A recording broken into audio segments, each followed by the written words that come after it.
Hey folks, Kelani here. We're going to be looking at what it takes to become an amazing brewmaster.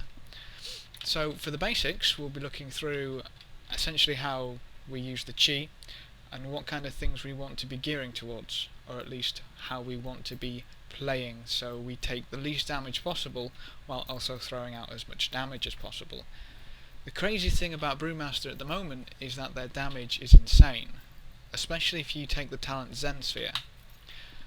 Essentially, I think it comes down to Zen Sphere stacking a little too well off the AP from Vengeance because it starts to crit tick for 72k. Now that's approximately every, is it 1.85 seconds. 72k damage every 1.85 seconds if you get lucky crits. That's just crazy damage right there, especially for mob. Especially for a tank, for Christ's sake.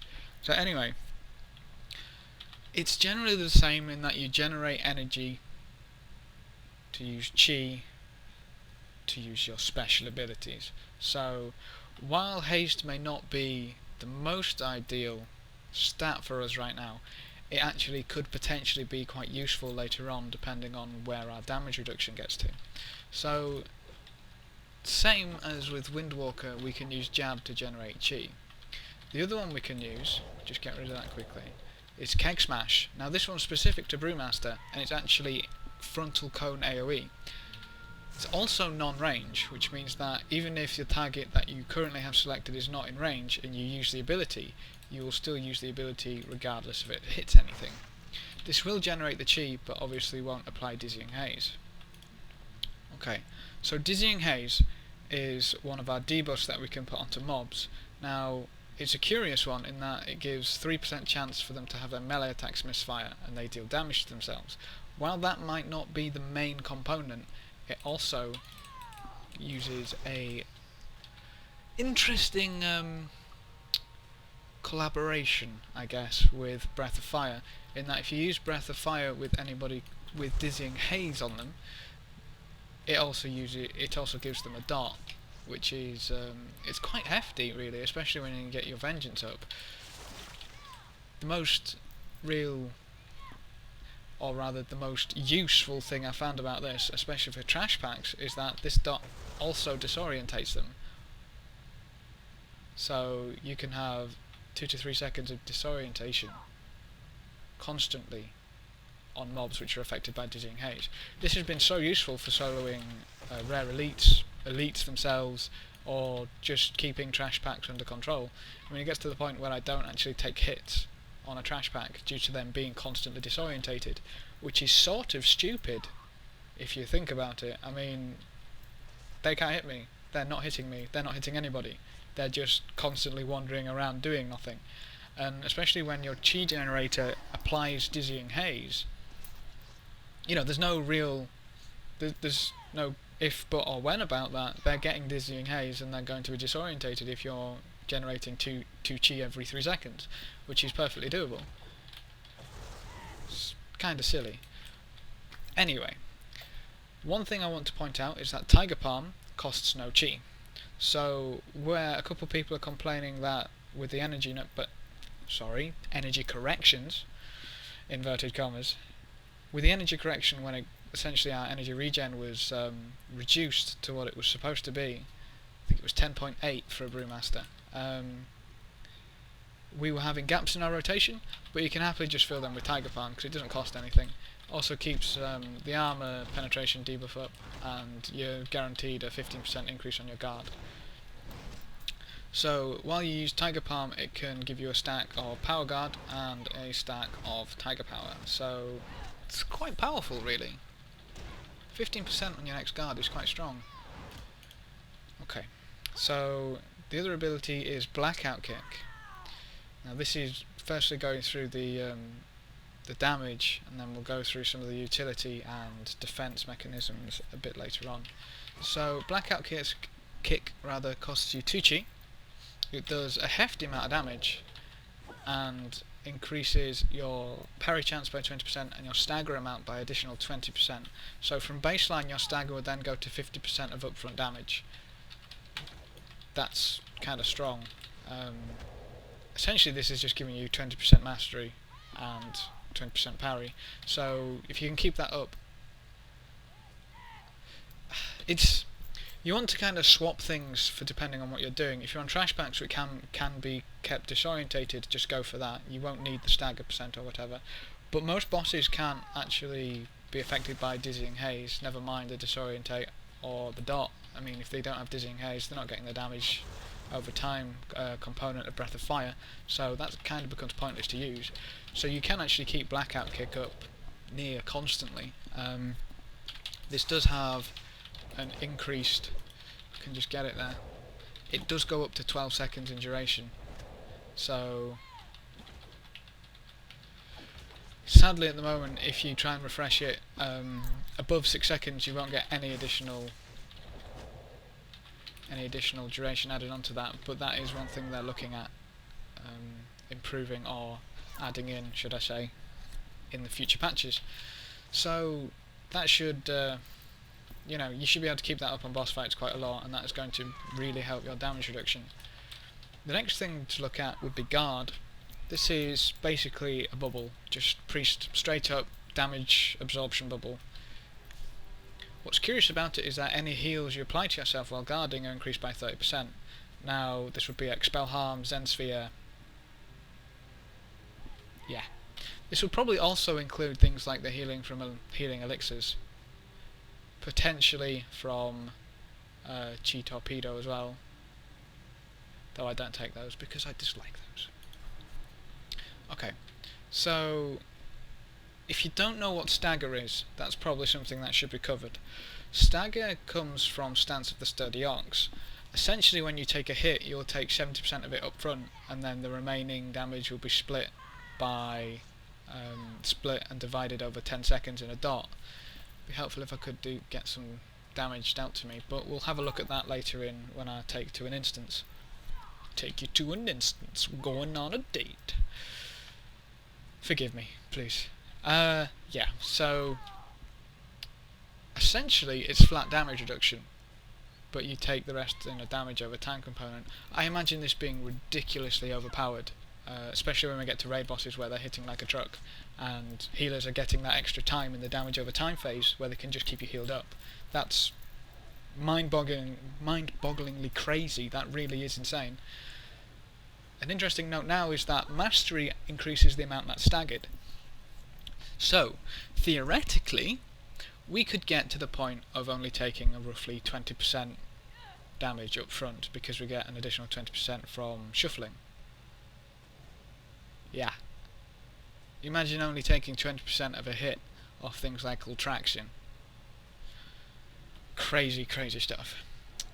Add to that we can actually clear all damage we are currently staggering with the use of 1 chi. Now this doesn't have a cooldown, this has a 1 second cooldown. So if you take a hit, you can clear, and then take another huge hit, you can clear that straight away as long as you have the chi. Now obviously this is sacrificing things like guard, keeping shuffle up and Zen Sphere up, but if you just took a hit for 100k, that's not even worth considering anymore actually. If you took a hit for 300k, you're going to stagger 100k of that over, rough guesstimate, 100k over 10 seconds, so you're going to be taking about 10k damage. I've seen my stagger go up to about 34k.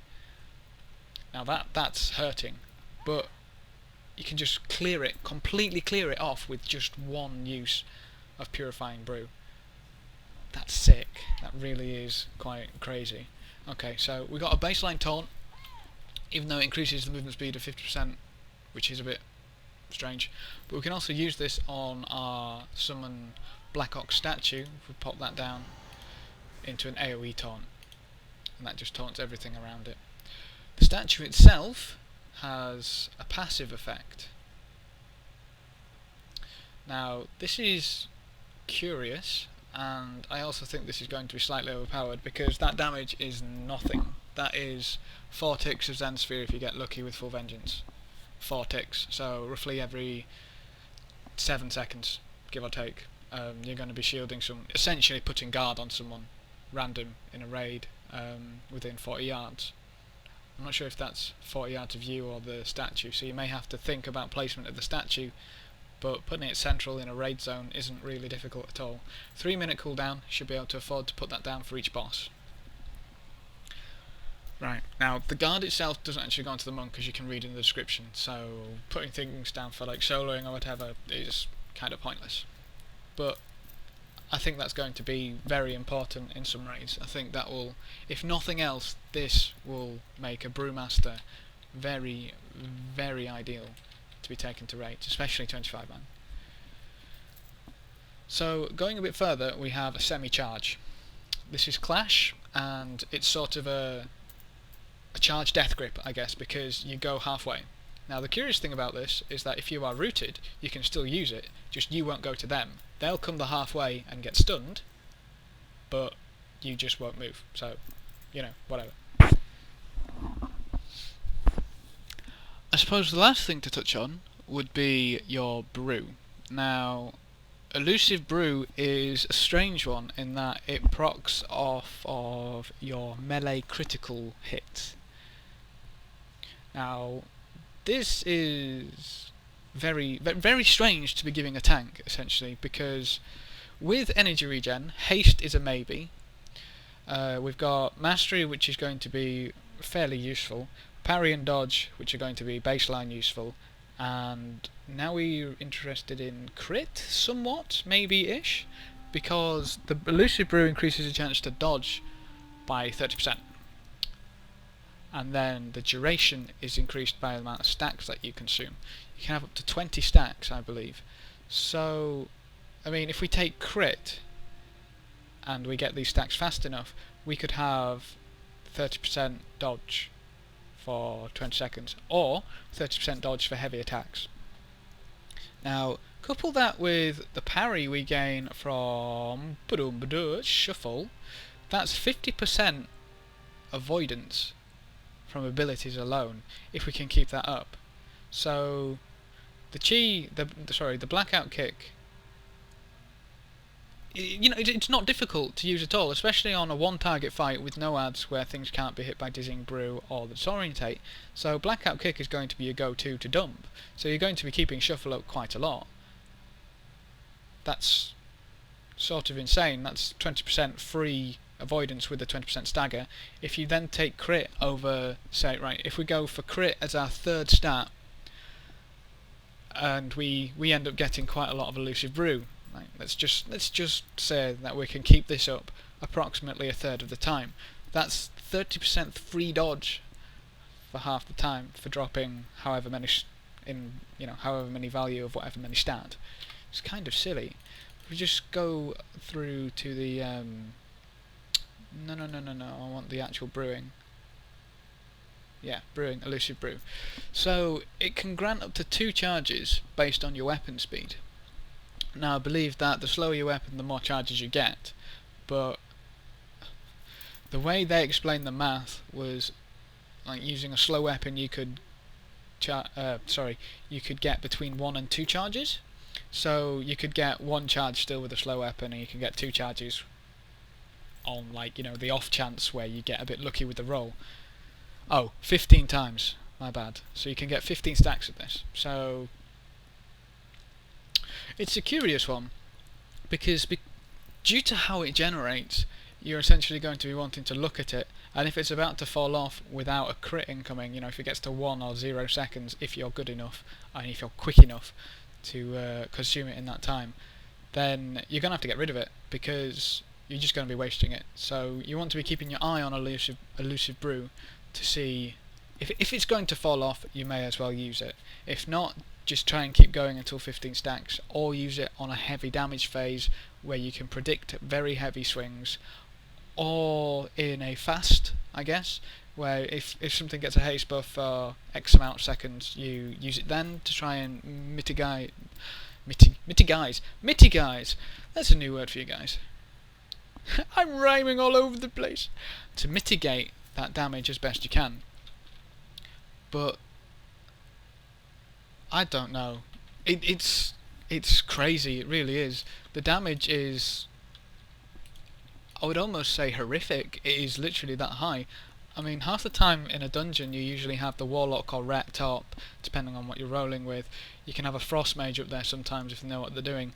But if you've got a brewmaster and they know what they're doing, and you know they're actually using their abilities, they're usually second, if not first. And this is on single target as well. It's crazy. It's even higher than Windwalker most of the time. It's wrong. So wrong. So wrong. Oh my gosh. But the brilliant thing about Brewmaster is that they also bring a lot of utility. Avert harm is... I don't understand how they can get away with giving us these abilities. I feel some of them are going to have to get nerfed. But essentially this is a 50% damage reduction on all party and raid members within 10 yards, and half of the remaining damage they take is given to you. Obviously it's cancelled if you go below 10% health. But that's just crazy, especially if you consider that... I'm not sure how avert harm would work. If it works in that each damage, say you have 3 party members who are covered by this and they all take a 100k hit, so they all take 50k and then 25k of that is given to you. I don't know if that would consolidate to a 75k due to it being all through avert harm at the same time, or if it would be 25, 25, 25. If it's 25, 25, 25, then dampen harm wouldn't really be all that useful because that's the 3 attacks gone right there. And that wouldn't be... No, that wouldn't be 10% of your health either. That's crazy. So, I wouldn't take dampen harm in that. But if you imagine that huge AoE is about to come down on a raid, you use avert harm, you use diffuse magic, that is so much of that damage just gone. Just disappeared. Boof. Okay, so to finish up, we'll have a look at Fortifying Brew, because this is essentially your just, you know, generic damage reduction, health increase, blah blah blah. You can glyph this to reduce the health given from 20% to 10%, and reduces the damage taken from 20% to 25%. This also increases your stagger by an additional 20%. Now, this is additive with everything so far, so theoretically you could take an entire hit in staggered damage if you got enough mastery, hit Fortifying Brew and kept Shuffle up. It's kind of sick. If you want additional information about any of the talents that I'm using or some of the other baseline abilities for monks, then head on over to my either a base look at monks or a more in-depth look at monks, and they will give you, essentially you should probably go to those first because they'll give you what you need to kind of come here and be like, oh, I know monk, I'm good, let's roll! So, if you want to know any of that, head on over to those. I'll put links in the description below, and I hope this has been informative, if not entertaining. Probably not entertaining, but hopefully informative. I'll put up a video or two of how this is used in practice with heroics, so I may even go back and solo some of the other dungeons, because solo potential is also incredible. Anyway, thanks guys for watching. I hope I didn't bore you too much. Good luck and have fun.